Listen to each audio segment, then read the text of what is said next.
찬미 예수님, 기도로 시작하겠습니다.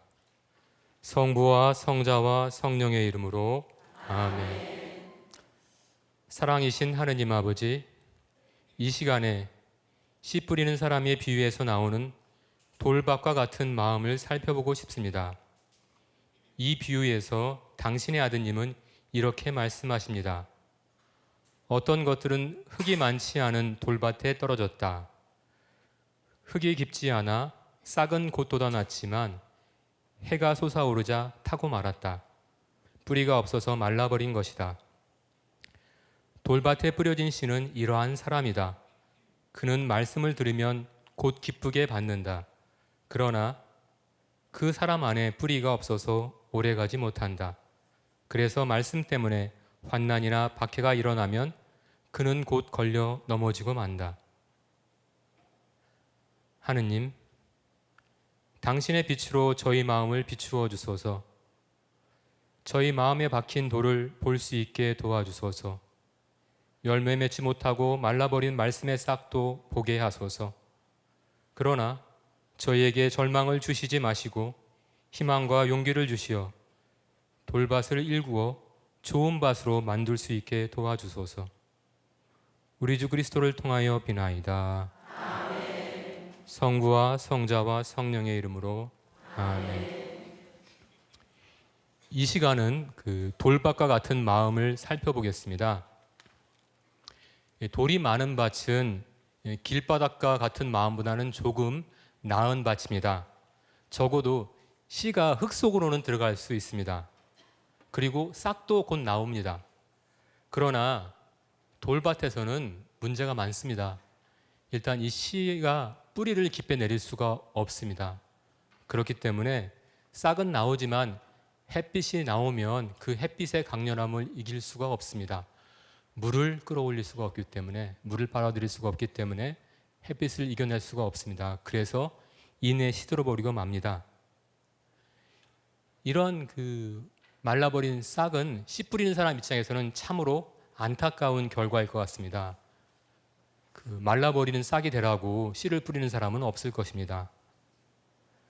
그리고 성장의 가능성이 조금은 있었잖아요. 그렇기 때문에 더 안타까울 것 같습니다. 이 마음의 싹, 마음에서 피어났던 좋은 싹을 좀 이해하기 위해서 제가 우리 선조들이 유교에서 마음을 어떻게 보아왔는지 이제 그러한 내용을 가지고 조금 설명을 해드리겠습니다. 인간의 마음에 4단이 있다고 합니다. 4단. 여러분들 많이 들어보신 걸 텐데요. 4단은 측은지심, 수호지심, 사양지심, 시비지심을 말합니다.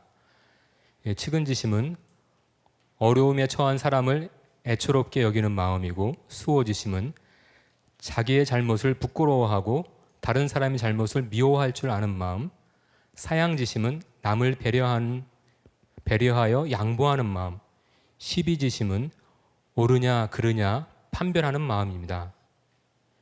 근데 여기서 이러한 네 가지 마음을 4단이라고 합니다. 4가지 단이란 얘기죠. 여기서 중요한 것은 단의 뜻입니다. 이 단은 보통 단서, 실마리로 이제 해석을 하는데요.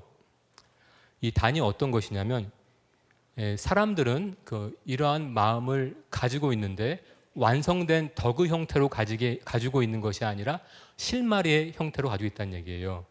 그러니까 예를 들면은 어려운 사람을 불쌍하게 여기는 측은지심이 우리 모두에게 있습니다. 모두에게 있는 것입니다.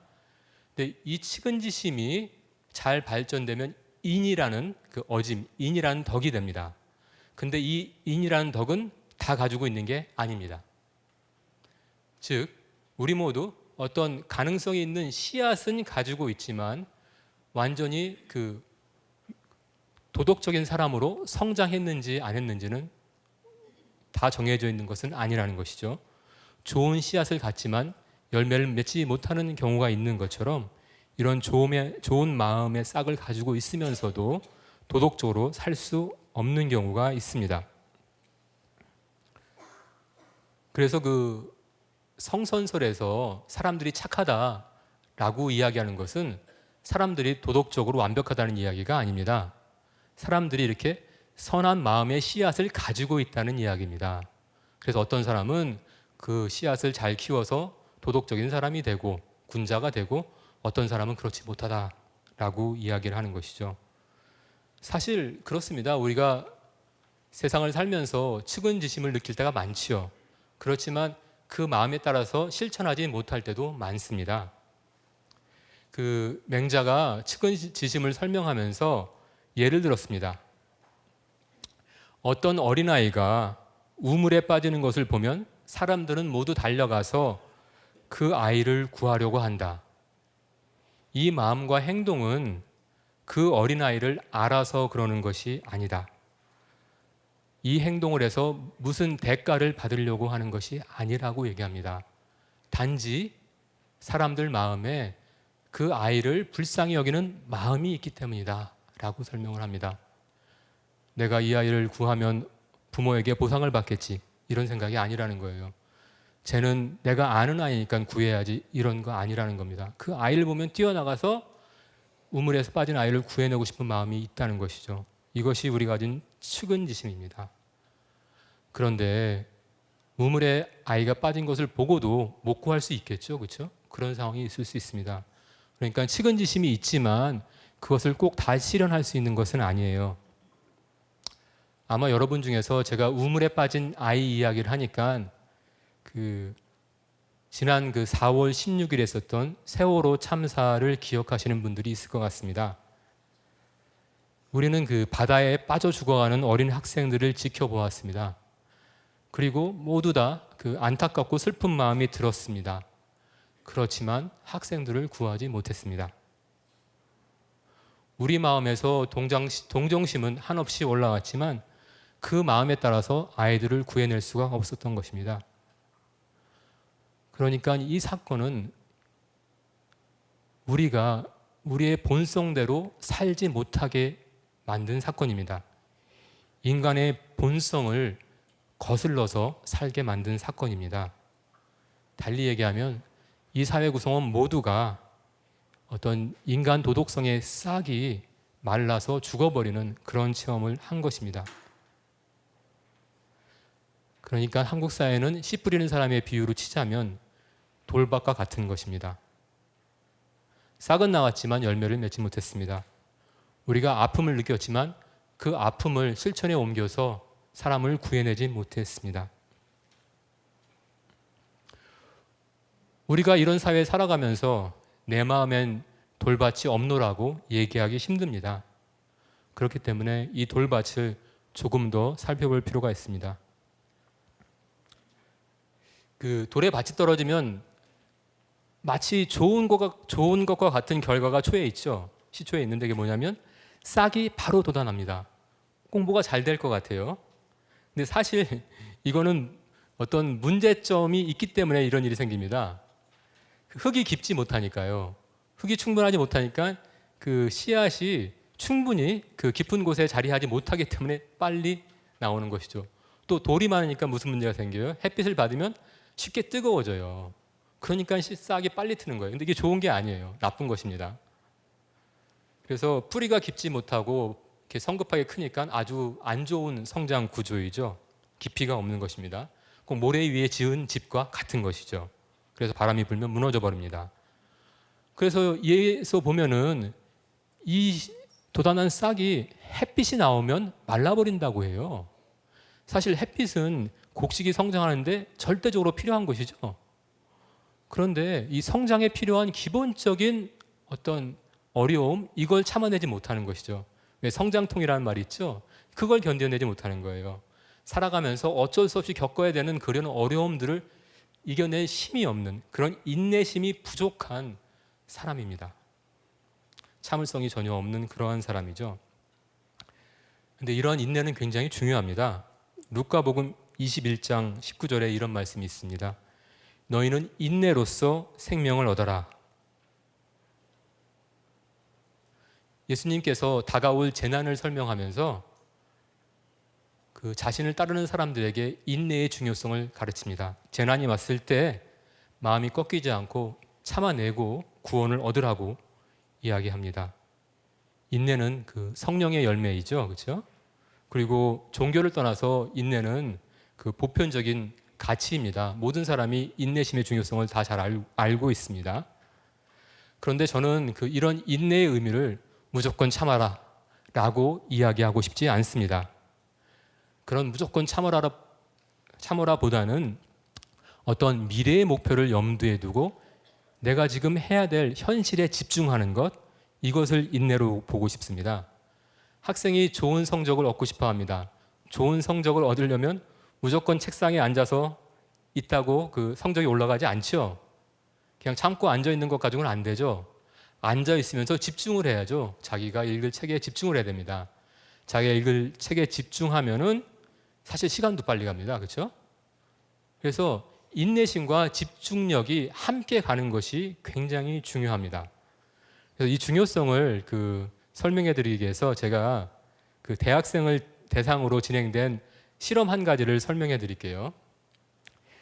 요즘에 학생들이 수업 시간에도 스마트폰, 휴대폰 사용하는 사람들 있죠. 이게 전화를 받지는 않겠지만은 문자 메시지를 주고받는 경우가 많이 있어요. 그래서 어떤 실험을 했냐면 수업에 있는 학생들에게 연구하는 사람이 문자 메시지를 보냅니다. 막 보냈어요. 그러면 어떤 학생들은 문자 메시지가 오면 바로 읽었어요. 바로 읽고 이렇게 수업하고 그랬겠죠. 어떤 학생들은 수업 시간에 문자 열어보지 않고요. 수업 시간이 끝난 다음에 문자를 확인했어요. 그 다음에 시험을 봤습니다. 이 두 부류의 학생들, 수업 중에 문자를 읽은 학생들, 수업 중에 문자 메시지를 읽지 않은 학생들 중에서 누가 더 시험을 잘 봤겠습니까? 당연하죠. 수업 시간에 문자를 읽지 않고 기다렸다가 쉬는 시간에 읽은 학생들이 시험을 잘 봤습니다. 그렇죠? 그러니까 단지 어떤 참아내는 것뿐만 아니라요, 학생들이 수업 시간에 집중하는 게 굉장히 중요한 것이죠. 그래서 이 두 가지가 조화될 때 어떤 깊이 있는 이해, 깨달음이 가능한 것입니다. 그런데 이러한 어떤 실험의 결과는 우리 기도 생활에도 교훈이 됩니다. 학생들이 좋은 성적을 원하는 것처럼 우리도 기도를 통해서 영적 성장을 원하죠. 그러려면 기도에 집중해야 됩니다. 집중해야 됩니다. 그런데 기도하다가 전화가 따르릉 울렸어요. 그러면 얼른 뛰어가서 전화를 받아야 됩니까? 받지 말아야 됩니까? 여러분이 판단하셔도 좋겠는데 기도하다가 못 참고 이제 다른 일을 하게 된다면 집중력이 떨어지죠. 그러면은 하느님의 말씀이 우리 안에 깊이 들어올 수 있겠나요? 안 되죠. 그래서 기도할 때는 집중하는 게 굉장히 중요합니다. 그래서 예수님도 이제 기도할 때 마음을 모아서 기도해야 된다, 이런 중요성을 강조하기 위해서 이런 말씀을 하셨어요. 루카복음 21장 36절의 말씀인데요. 그러므로 너희는 앞으로 닥쳐올 이 모든 일을 피하여 사람들 앞에 설 수 있도록, 사람의 아들 앞에 설 수 있도록 늘 깨어 기도하여라. 늘 깨어서 기도하라. 이 얘기는 집중해서 기도하라는 이야기죠. 사실 집중하는 것이 그렇게 쉬운 일은 아닙니다. 그런데 집중을 할 수 있게끔 되는 방법은 또한 집중하는 것밖에 없어요. 다르게 어디 방도가 없어요. 그렇죠? 우리가 이제 그렇게 할 수는 있죠. 그러니까 내가 기도 때 마음을 잘 못 모으니까 성모님 좀 도와주세요. 그러고 제가 이제 기도합니다. 라고 기도할 수 있겠죠. 성모님의 도움을 청하면서 마음을 모아서 기도할 수 있는데, 근데 내가 집중하려고 노력하지 않으면 방법은 따로 없습니다. 기도에 여러 가지 종류가 있죠.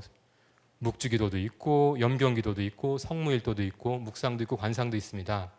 여러 가지 기도를 골고루 하는 건 참 좋다고 생각을 해요. 근데 여러분들이 중요한 것은 집중이 잘 되는 기도가 무엇인지를 알아야 됩니다. 각자에게 맞는 기도가 있을 거예요, 분명히. 그래서 나는 묵상을 하면은 자꾸만 이 생각 저 생각을 해. 그런데 묵주기도를 하면 마음을 모을 수가 있어. 이런 분들은 묵상하기 전에 먼저 묵주기도를 한번 열심히 하는 거예요. 열심히 해서 마음을 모은 다음에 묵상을 하면 마음이 훨씬 덜 흐트러질 것입니다. 그런 식으로 집중력을 키워서 깨어서 기도하는 그러한 이제 습관을 길러야 되겠습니다. 이런 이제 기도를 통해서 우리의 마음의 밭이 좋아지는 거예요. 흙이 깊어지는 것입니다. 그러면서 우리가 영적으로 성장할 수 있는 것입니다. 우리 마음에 정말 부드러운 흙만 있으면 좋겠어요. 그런데 돌멩이가 좀 있습니다. 돌멩이가 또 너무 많다면 좀 곤란하겠죠.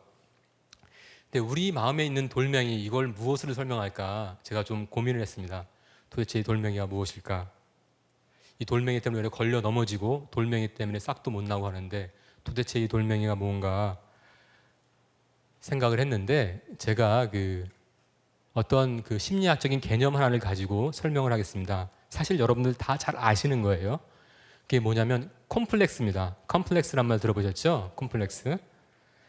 이제 콤플렉스에 대한 이해는 학자마다 조금 다르고요. 사람들이 사용하는 방법도 약간 다른데, 콤플렉스가 무슨 뜻이냐면요, 복합적으로 뭉쳐 있는 감정입니다. 그러니까 여러 가지 감정, 생각, 경험들이 단단하게 뭉쳐 있는 거예요. 꼭 돌멩이 같은 거예요. 마음속에 돌멩이가 있는 것이죠. 그래서 콤플렉스가 있으면 무엇을 해도 그 문제를 건드리죠, 그렇죠? 그런 것 같습니다. 그래서 이러한 단단한 어떤 마음의 결정자 같은 것이 이제 콤플렉스고, 그것이 우리 마음의 돌밭인데요. 보통 콤플렉스 얘기할 때 부정적으로 사용하지요. 여러 가지 콤플렉스가 있는데요. 이제 그 중에서 제가 자세히 오늘 살펴보고 싶은 것은 열등감 콤플렉스입니다. 지난 시간에 자기 애적 성격 장애 얘기했죠. 나르시시즘, 자기가 너무 멋있는 거예요. 자기 우월감에 빠진 사람들입니다. 이런 사람들은 말씀을 받아들이지 못하고 다른 사람과 공감할 수 없다고 했죠. 이런 우월감의 반대가 열등감입니다. 많은 학자들은 두 가지를 연결시킵니다. 지나친 우월감은 근본적으로는 열등감에서 나온다고 보는 사람들이 있어요. 일리가 있는 말 같습니다. 그리고 어떤 분들은 하루에도 여러 번 우월감과 열등감을 반복해서 체험하지요. 그렇죠? 예, 오전에는 아주 굉장히 훌륭한 사람 같았는데 오후에는 조금 그렇지 못할 수도 있습니다. 바뀔 수가 있어요. 근데 대부분의 사람들은 사실 열등감을 가지고 삽니다. 비밀처럼 열등감을 감추기도 하지요. 그러나 이 열등감은 자기에게는 숨길 수가 없습니다. 자기에게는 숨길 수가 없고, 이 열등감이 지나쳐서 이제 컴플렉스가 되면은 평생 불행하게 삽니다. 자기는 잘하는 것이 하나도 없는 것 같고 다른 사람은 전부 다 아무 문제 없이 잘 사는 것 같아요. 그래서 어떤 일을 잘 마쳐도 기분이 좋지가 않습니다. 다른 사람이 너 참 이거 잘하네 라고 칭찬해도 그 칭찬을 받아들이고 싶지가 않아요. 열등감이 너무 많기 때문에. 그래서 이런 것은 참 곤란한 상황인데요. 한국에서 가장 심한 열등감 중에 하나가 학력에 대한 열등감이죠. 근데 사실 학력에 대한 열등감은 생각보다 좋은 대학을 다니는 사람들, 좋은 대학, 명문 대학을 졸업한 사람들에게도 많습니다.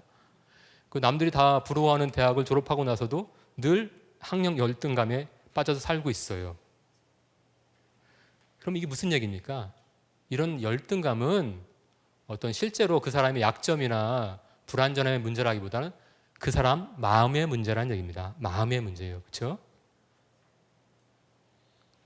근데 이런 열등감에 똘똘 뭉쳐 있다면, 열등감이 내 안에 바위처럼 이렇게 돌멩이처럼 있다면 다른 사람의 어떤 사랑을 받아들이기 어려울 것 같아요.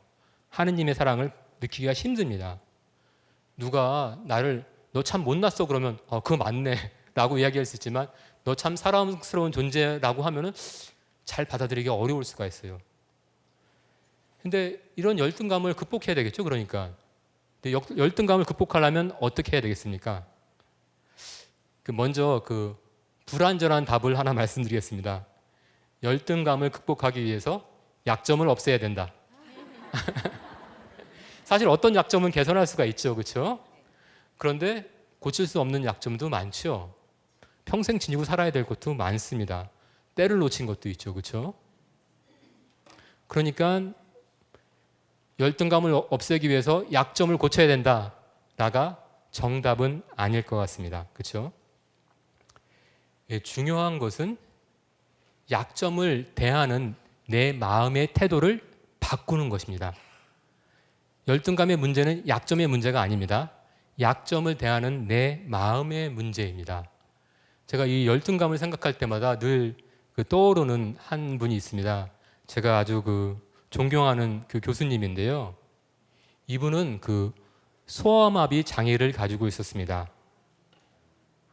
늘 목발에 의존해야 되었습니다. 이런 장애는 약점으로 치자면 아주 큰 약점이죠. 그렇죠? 가릴 수도 없죠. 그렇죠? 아주 힘든 약점입니다. 그런데 이분은 자신의 장애를 약점으로 여기지 않습니다. 이분이 이런 말씀을 하셨습니다. 자신이 이 장애로 인해서 조금은 더 착한 사람이 되었다라고 이야기합니다. 장애를 열등감에 빠지는 약점이 아니라 선하게 살 수 있는 어떤 하느님의 선물과 같은 것으로 받아들인 것이죠. 정말 참 아름다운 마음입니다. 이런 마음을 배워야 합니다. 이 변화는 사도 바오로의 고백과 그 맥을 같이 합니다. 사도 바오로가 고린토 이서에서 이런 말씀을 남기셨습니다. 나는 그리스도의 권능이 내게 머무르도록 하려고 더없이 기쁜 마음으로 나의 약점을 자랑하려고 합니다. 나는 그리스도를 위해서 약해지는 것을 만족하게 여기며 모욕과 빈곤과 박해와 곤궁을 달게 받습니다. 그것은 내가 약해졌을 때 오히려 나는 강하기 때문입니다. 참으로 빛나는 믿음입니다. 자신의 약점을 숨기려 하지 않고 드러내어 그리스도의 사람이 되고자 합니다. 우리가 이런 마음을 배워야 합니다. 우리가 이런 마음을 배울 때 우리의 약점을 극복할 수 있고요. 그리고 우리 마음의 돌멩이들이 사라집니다. 우리 마음의 돌멩이는 우리가 이런 약점을 숨기려고 하고 이러한 약점 때문에 열등감을 느낄 때 생기는 것입니다. 그래서 이런 사도 바오로의 마음, 어떤 장애를 지녔던 그 착한 교수님의 마음을 닮아서 이런 열등감을 극복하고 우리 마음에 돌을 빼어내야 하겠습니다.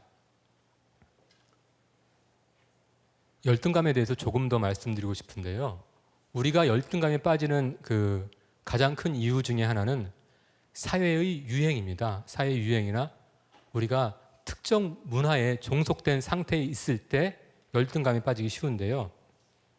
그러니까 세상의 흐름을 따라가다 보면은 열등감이 생길 수 있다는 얘기예요. 근데 세상 안에 사는 사람들이 세상의 흐름을 따르지 않고 하느님의 흐름을 따르는 건 그리 쉽지가 않습니다. 그렇지만 우리가 잘 살펴볼 필요는 있죠. 한국이 세계에서 요즘에 1등 하는 게 굉장히 많습니다. 근데 그 중에 하나가 뭐냐면 성형수술입니다. 성형수술을 한국이 제일 많이 한다고 합니다. 근데 이런 결과는 뭐죠? 외모지상주의죠. 아니면 여성이 상품화되는 것입니다. 좋은 현상이 아닙니다. TV를 보면은 젊은 연예인들 얼굴이 비슷비슷해요. 잘은 모르겠습니다. 진실은 잘 모르겠지만은 성형수술을 해서 다 얼굴이 비슷한가? 이제 그런 질문은 한 번쯤 하게 되는 것 같습니다. 그리고 더욱 마음이 안타까운 것은 성형수술을 받다가 숨지는 환자들이 잇따라 발생한다는 그런 뉴스를 접하게 됩니다. 참 안타까운 현실입니다. 그런데 인간이 지닌 열등감, 특히 신체나 외모에 대해서 지닌 열등감은 그 뿌리가 깊습니다. 극복하기 쉬운 게 아니에요, 사실. 그래서 사람들이 이런 문제에 자신이 없기 때문에, 이런 문제로부터 자유롭게 어렵기 때문에 사회적으로 어떤 인간은 외모가 아니라 그 마음으로, 그리고 어떠한 행동을 떠나서 모든 인간이 존엄성을 지니고 있다는 것을 잘 교육을 시켜야 돼요. 사회가 도와줘야 돼요. 사람들이 외모에 너무 집착하지 않도록 사회가 도와줘야 됩니다. 그리고 외모나 피부 색깔 때문에 사람들이 차별받는 제도가 있다면 그런 제도를 없애줘야죠. 그렇게 사회가 도와줄 때 조금 우리가 이런 어려움들을 극복할 수가 있는데요. 근데 현실의 이 사회는 어떤 외모지상주의를 방조하거나 아니면 조장하는 쪽으로 가고 있는 것 같습니다. 그런데 이렇게 외모는 조금 부드러워 보일지 모르지만 결국은 딱딱한 것입니다. 물질입니다. 우리가 이런 외모에 집착하게 되면 결국은 우리 마음에 돌이 생기는 거죠. 그 외모에 대한 열등감이 있으면 그것이 우리 마음의 밭에 돌멩이로 변하는 것입니다. 그리고 이런 돌멩이 때문에 우리가 걸려 넘어질 수가 있습니다. 근데 우리 그 신앙의 선조들 중에는요, 이러한 그 어떤 외모에 집착하는 경향을 거슬러 간 분들이 있습니다. 이런 삶의 모범으로 그 페루 리마의 성녀 로사 이야기를 해드리고 싶습니다. 이 성녀는 아주 미인이었다고 합니다. 아주 미인이어서 동네 총각들이 모두 이 성녀와 결혼을 하고 싶었다고 하는데요. 근데 이 성녀가 무슨 일을 했냐면요, 그 아주 매운 고추로요, 그 자기 얼굴을 마구 비볐습니다. 일부러 그 피부를 망가뜨리기 위해서 매운 고추를 사용한 것이죠. 근데 왜 이런 일을 했을까요? 참 상상하기 힘든 일이죠, 그렇죠? 어떻게 미녀가 자기 얼굴을 망가뜨릴 수 있을까? 근데 이 성녀는 결혼은 하지 않고 하느님만 모시고 살고 싶었어요. 그런데 그 아버지는 결혼을 시키려고 했어요. 그리고 동네 총각들은 로사를 많이 따라다녔어요. 그러니까 이 두 가지 문제를 해결하기 위해서 그 주님과 머무르기에 선택한 방법이 자기 얼굴을 망치는 것이었죠. 근데 이러한 성녀는 정말 그 사회적 흐름을 거슬러서 사는 아주 특별한 예죠. 근데 중요한 것은 이 성녀의 얼굴은 손상되었을지 모르지만 이 성녀 마음의 밭에는 돌멩이는 없을 것입니다. 그렇죠? 적어도 외모로 인한 돌멩이는 없었을 것입니다. 그래서 이 고운 마음의 밭을 살기 위해서 자신의 몸을 포기한 것이죠. 그리고 우리가 한 가지 알아두어야 할 것이 있습니다. 그 사람이 사람을 보는 방식하고요, 하느님이 사람을 보는 방식은 다릅니다. 이 가장 그 좋은 예가요, 그 사무엘이 그 다윗을 찾아갈 때 얘기입니다. 사무엘이 그 이스라엘 왕을 뽑으라는 명령을 받고 이사이 집에 가는데요, 그때 제일 처음 만난 것이 아들 엘리압입니다. 엘리압이 키가 크고 너무 멋있어요. 그래서 야, 저 사람은 이스라엘 왕이 될 사람이다라고 생각을 했어요. 근데 그때 하느님이 말씀하십니다. 겉모습이나 키 큰 것만 보아서는 안 된다. 나는 이미 그를 배척하였다. 나는 사람들처럼 보지 않는다.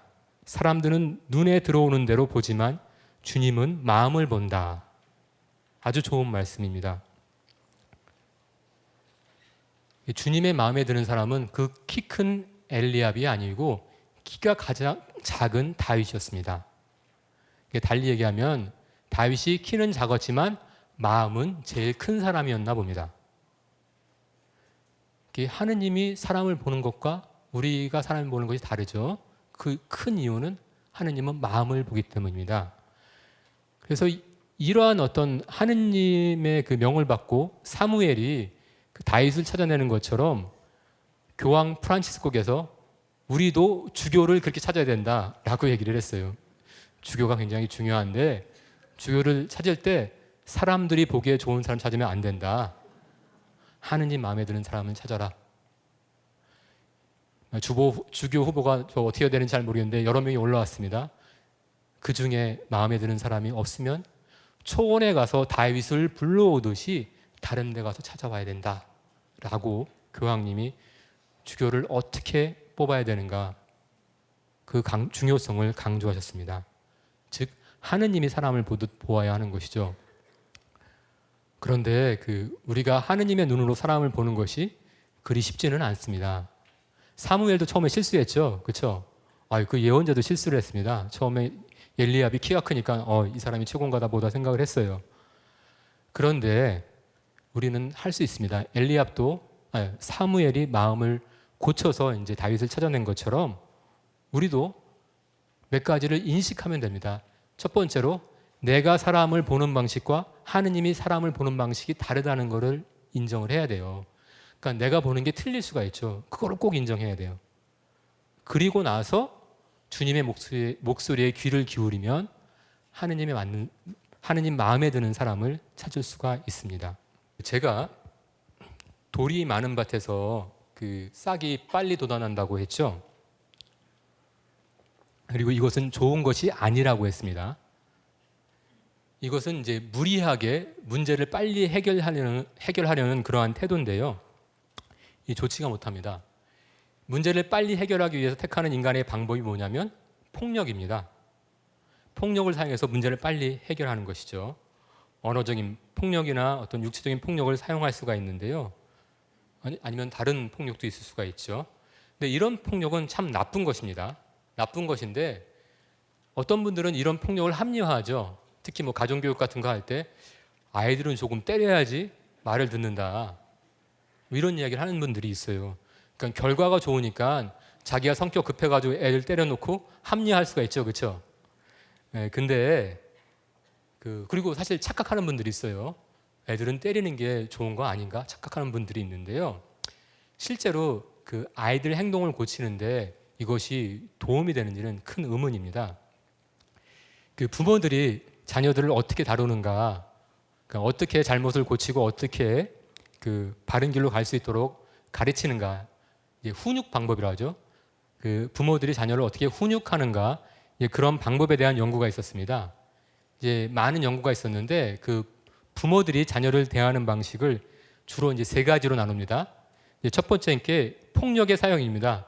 육체적 처벌이나 어떤 언어적 폭력을 가하는 거죠. 때리거나 고함을 치는 겁니다. 이게 첫 번째 방법이고요. 그다음에 두 번째, 애정 표현을 철회하는 겁니다. 즉 아이가 잘못하면은 더 이상 사랑한다는 표현 안 하는 거죠. 따뜻하게 안아주지 않는 겁니다. 이렇게 차갑게 대하는 거예요. 두 번째고, 세 번째 방법이 대화를 통해서 설득하는 겁니다. 그 아이가 무슨 생각을 하는지 듣고요. 그 아이에게 올바른 것이 무엇인지 이해할 수 있도록 도와주는 것이죠. 대화를 하는 것입니다. 이 세 가지 방법 중에서 어떤 것이 가장 효과가 클까요? 세 번째죠.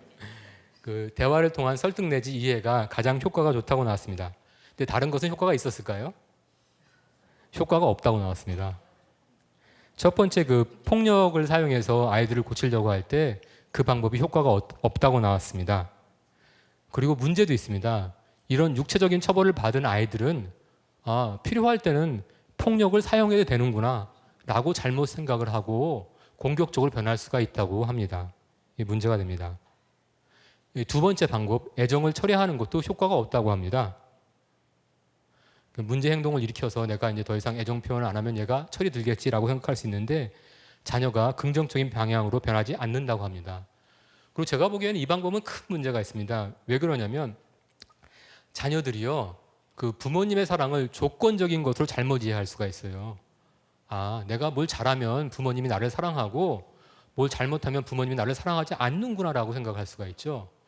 근데 실제 부모님 마음은 그건 아니죠, 그렇죠? 행동을 바꾸려고 한 거지 사랑하지 않는 건 아니에요. 근데 아이들 입장에서 부모님의 마음을 잘 알기가 너무 어려워요. 꼭 표현을 해줘야 되거든요. 그러니까 아이들이 부모님 사랑을 조건적으로 느끼면 문제가 크죠. 이런 아이들이 나중에 참된 사랑을 체험하기 조금 힘들 수도 있습니다. 그래서 이건 좋지 않은 방법이고요.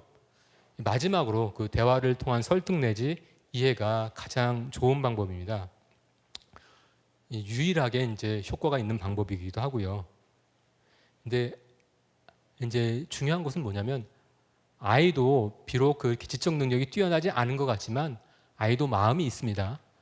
아이들이 마음으로 깨달았을 때 행동을 고칠 수가 있다는 것이죠.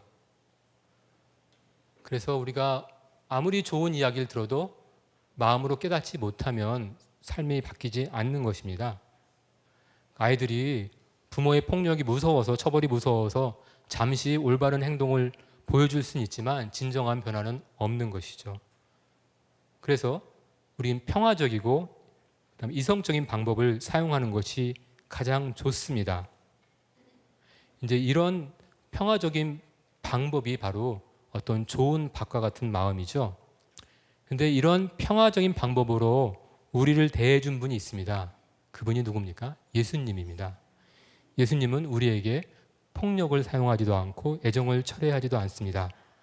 아주 부드러운 힘으로 우리를 바꾸시려고 합니다. 그 마태복음 12장에 예수님을 이렇게 표현합니다. 내 영을 보아라. 내가 선택한 나의 종, 내가 사랑하는 이, 내 마음에 드는 이다. 내가 그에게 내 영을 주리니 그는 민족들에게 올바름을 선포하리라. 그는 다투지도 않고 소리치지도 않으리니 거리에서 아무도 그의 소리를 듣지 못하리라. 그는 올바름을 승리로 이끌기까지 부러진 갈대를 꺾지 않고 연기나는 심지를 끄지 않으리니 민족들이 그의 이름에 희망을 걸리라. 예수님이 얼마나 선하신 마음을 가졌는지 잘 표현하고 있습니다. 예수님은 다투지도 않고 소리 지르지도 않습니다. 부러진 갈대를 꺾지도 않고 꺼진 심지를 연기나는 심지를 끄지도 않습니다. 아주 부드러운 힘으로 그 주님의 정의를 선포하는 것입니다. 이러한 예수님이 보여주신 모범을 담는 것이 우리가 바라야 될 것입니다. 이렇게 부드러운 방법으로 할 때 실제로 효과도 있습니다. 이런 효과가 있기 때문에 이런 방법을 따르는 것도 좋지만 단순히 예수님이 이렇게 하셨기 때문에 그것을 따르겠다라고 결심하셔도 좋습니다. 예수님은 이처럼 부드러운 마음으로 우리의 마음을 변화시키고자 하십니다. 그리고 이런 부드러움이 우리가 원하는 그러한 변화를 이끌 수 있을 것입니다. 그 하느님이 우리를 대하는 방식을 조금 더 깊이 이해했으면 좋겠습니다. 그 우리 돌박과 같은 마음을 보시면서요, 하느님은 우리의 마음이 변화되기를 원합니다. 회개를 원하십니다. 그런데 어떠한 방식으로 하느님이 우리를 도와주시는지 호세아서를 보면서 조금 설명해 드리겠습니다. 당시에 이제 이스라엘 사람들이 하느님을 섬기지 않고 다른 것을 섬겼어요. 그래서 하느님을 저버린 이런 이스라엘 사람들을 대하면서 하느님이 하신 말씀이 있습니다. 그 말씀을 좀 들어보겠습니다. 호세아 11장 9절의 말씀입니다. 나는 사람이 아니라 하느님이다. 나는 내 가운데 있는 거룩하니 분노를 터뜨리며 너에게 다가가지 않는다. 하느님이 어디에 계십니까? 우리 가운데 있다고 하십니다. 그리고 본인이 거룩한 분이라고 말씀을 하시고 분노를 하지 않는다고 얘기를 해요. 사실 하느님은 큰 힘이 있죠. 그래서 그 큰 힘으로 우리를 어떻게 하실 수도 있을 것 같습니다. 그런데 그 힘이 폭력이 되는 것을 원하지 않죠. 이런 힘과 분노가 합치면 폭력이 될 수 있겠죠. 근데 하느님은 폭력을 사용하지 않고 어떤 다른 방법으로 우리를 대하십니다. 이제 하느님은 이런 연구 결과를 미리 접하셨는지는 모르겠는데 첫 번째로 화를 내고 고함을 지르고 육체적인 처벌을 가하는 그 폭력적인 훈육 방식이 통하지 않는다는 것을 잘 아셨던 것 같습니다. 그리고 나아가서 하느님이 애정을 철회하지도 않죠. 끝까지 사랑합니다. 우리가 잘못했다고 더 이상 사랑을 안 하겠다라고 하시는 것이 아니라 더욱더 사랑해 주십니다. 그래서 그 효과 없는 두 번째 방법, 애정 표현의 철회도 사용하지 않습니다. 이것이 이제 하느님의 자비입니다. 그러면 이런 두 가지 방법 말고 하느님이 취하신 방법은 무엇인지 한번 살펴볼 필요가 있습니다. 호세아서 14장 6절에 하느님이 어떻게 하실 건지 그 계획을 말씀하십니다. 한번 잘 들어보시기 바랍니다. 내가 이스라엘에게 이슬이 되어 주리니 이스라엘은 나리꽃처럼 피어나고 레바논처럼 뿌리를 뻗으리라. 하느님이 자신의 말을 듣지 않는 이스라엘을 위해서 내린 결정은 무엇입니까? 이슬이 되는 것입니다. 이슬방울 대단해 보이지 않죠? 힘도 없어 보입니다. 그걸로 무엇을 할까 의심스럽습니다. 그런데 하느님이 결정하신 것은 이슬이 되는 것입니다. 하느님은 이스라엘을, 우리를 나리꽃처럼 아름다운 꽃으로 보십니다. 우리 안에 그런 가능성이 있다는 것이죠. 우리 삶이 그렇게 활짝 피어날 수가 있는 것입니다. 그런 아름다움을 위해서 당신이 선택하신 방법은 이슬이 되는 것입니다.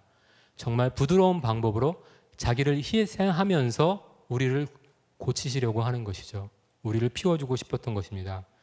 근데 이런 하느님의 사랑은 사실 성체성사에 드러나는 하느님의 사랑과 아주 비슷합니다. 우리가 성체를 모시면은 성체는 사실 우리 내에서 사라지죠. 그렇죠? 그렇지만은 우리 안에는 영적인 힘이 생기죠. 그것과 마찬가지입니다. 이슬이 꽃에게 필요하듯이 우리 믿는 사람들에게 성체가 필요합니다. 그런데 이러한 성체는 우리 안에 들어와서 사라지는 것이죠. 자신을 희생해서 우리를 살리는 그러한 사랑입니다. 그래서 하느님이 우리를 대하는 부드러운 방식은 너를 피우기 위해서 나는 이슬이 되겠다. 이러한 방식이라는 것입니다. 이러한 지극한 사랑의 마음을 우리가 이해하고 이러한 방식을 따라가야 되겠습니다. 이러한 주님의 마음이 주님과 같이 그런 부드러운 마음을 가지는 게 중요한 것은 뭐냐면 돌밭이 문제가 많기 때문입니다. 돌밭이 튼튼해 보이죠? 강해 보이죠? 그런데 실제로는 나약한 마음입니다. 돌밭이 어떻게 비유됐죠? 싹은 금방 나오지만 어려움이 닥치면 그 싹이 죽어버리는 거예요. 그렇죠? 환난과 박해가 오면은 금방 그 말씀이 사라져 버린다고 이야기를 합니다. 어떤 세상의 고통을 이겨내지 못하는 것이죠. 그러면 우리가 어떤 세상의 고통을 이겨내는 부드러운 좋은 밭이 되려면 어떻게 해야 되는가? 이제 그건데요. 여러 가지 방법이 있을지도 모르겠습니다. 그런데 제가 이해하는 방법은 단순한 방법 하나밖에 없습니다. 그 베드로 사도가 고난받는 신자들에게 하신 말씀인데요. 이 말씀이 있습니다. 다만 여러분의 마음속에 그리스도를 주님으로 거룩히 모십시오. 주님을 모시라는 것입니다. 이것은 아주 중요한 초대인데요. 여러분 안에 주님이 계시고 그 주님을 경배하라는 겁니다. 내 안에 있는 그리스도를 경배하라는 것이 이 말씀인데요. 이건 하나의 초대이죠. 그렇죠? 그리스도가 우리 안에 있으니까 경배하라는 것입니다. 근데 제가 하나 질문을 드릴게요. 여러분, 그리스도가 여러분 안에 계시다고 믿습니까? 믿으시죠? 그런데 제가 하나 질문을 더 드리겠습니다. 여러분들은 여러분 안에 있는 그리스도를 경배하십니까? 저기 예라고 대답하신 분도 있는데 조금 애매하죠. 무슨 답을 해야 될지 모르겠어요. 예수님이 함께 계시는 거는 이해하는데 내가 그 예수님과 어떠한 관계를 맺고 있는지는 분명하지 않은 거예요. 아시겠습니까? 예수님은 계시지만 내가 내 안에 계신 예수님을 경배하며 사는지 이제 그것은 분명하지 않은 것입니다. 그런데 우리는 예수님과 관계를 좀 더 분명히 할 필요가 있어요. 예수님과의 관계가 그 사랑의 관계가 뚜렷하면 뚜렷할수록 우리가 영적으로 성장하는 것이죠. 그래서 이런 마음 안에 계신 예수님을 경배하기 위해서 우리가 무엇을 해야 되는가? 성령의 도움이 필요합니다. 성령은 가끔 바람으로 표현이 되죠. 그리고 예수님이 성령이 오시면 당신께서 하신 말씀을 다 알려주실 거라고 하죠. 그렇죠? 그래서 제가 하나 비유를 들면은 예수님이 우리 안에 계신데요. 우리 그 안에 공기가 좀 부족합니다. 성령이 충만하지 못한 거죠. 그래서 예수님이 좀 숨을 쉬기가 어려워요. 그래서 예수님이 잘 활동도 못하고 그 모습을 뚜렷하게 보여주지 못하는 것이죠. 근데 이건 마치 돌밭과 같습니다. 돌밭에 돌이 많으면 흙이 단단해지죠. 그 안에서 어떤 공기나 다른 것의 흐름이 어려워집니다. 물의 흐름이 어려워지는 것이죠. 그런 거예요. 그래서 우리 마음의 상태에서 성령이 자유롭게 활동하지 못하면 마음이 돌밭이 되고 그러면 예수님을 분명히 볼 수가 없고 경배할 수가 없는 것이죠. 그래서 이런 마음을 극복해서 우리가 우리 마음에 있는 그 주님을 경배하는 마음으로 나아가야 하는데요. 이러한 어떤 주님을 경배하는 것을 방해하는 그것은 아까 말씀드렸던 것처럼 성급하게 결과를 보려는 그런 마음이라는 겁니다. 이런 성급한 마음이 가장 대표적으로 표현되는 게 뭐냐면 도박입니다. 도박을 통해서 일확천금을 얻는 것이죠. 그런데 지금 사회를 보니까 그 화상 경마장이라는 거 있죠. 이제 그게 이제 학교 근처에 생겼다고 이제 큰 문제가 됐었는데요. 이런 도박장이 학교 근처까지 들어온 거 보니까 한국 사회의 도박 문제가 상당히 심각한 것 같습니다. 그런데 이 도박의 동기는 뭐죠? 남보다 돈을 많이 버는 거죠. 그렇죠? 그래서 나와 함께 마주하고 있는 그 사람보다 이웃보다 내가 돈을 많이 버는 거예요. 그러니까 이 도박은 이웃사랑과 정반대의 가치를 추구하는 것이죠. 그런데 도박은 안 하지만 이웃보다 돈을 많이 벌겠다고 살아가는 사람들은 우리 사회에 엄청나게 많습니다. 그런 사람들 마음에 돌이 박히는 것이죠. 그 사람들 눈에는 황금으로 보이는 그러한 것들이 사실은 그 사람들 마음의 돌입니다. 그래서 이런 눈에 빛나는 황금 대신에 그 주님의 어떤 부드러운 마음을 찾으려고 애써야 됩니다. 그러기 위해서 우리가 우리 마음 안에 있는 주님을 경배할 수 있으면 참 좋겠죠. 우리가 성체조배를 하면 마음에 평화가 옵니다. 그렇죠? 그런 것처럼 지속적으로 우리가 우리 안에 있는 그리스도를 경배할 수 있으면 참 좋을 것 같아요. 혼자서 24시간 성체조배 할 수 없죠? 예. 그렇지만 우리가 우리 안에 있는 주님을 깨끗한 공기를 들여가지고 주님을 살아나게 하고 활동하게 한다면 주님을 경배할 수 있습니다. 그러니까 우리 마음에 있는 돌을 골라내고요.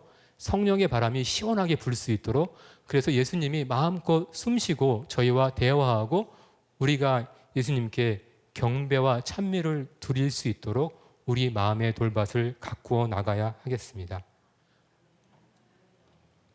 우리가 예수님을 경배할 수 있는, 지속적으로 경배할 수 있는 그런 희망을 가지고 이 강의를 영광송으로 마무리하겠습니다. 성부와 성자와 성령의 이름으로 아멘. 영광이 성부와 성자와 성령께 처음과 같이 이제와 항상 영원히 아멘. 평화의 모여 우리를 위하여 비르소서. 성부와 성자와 성령의 이름으로 아멘. 감사합니다.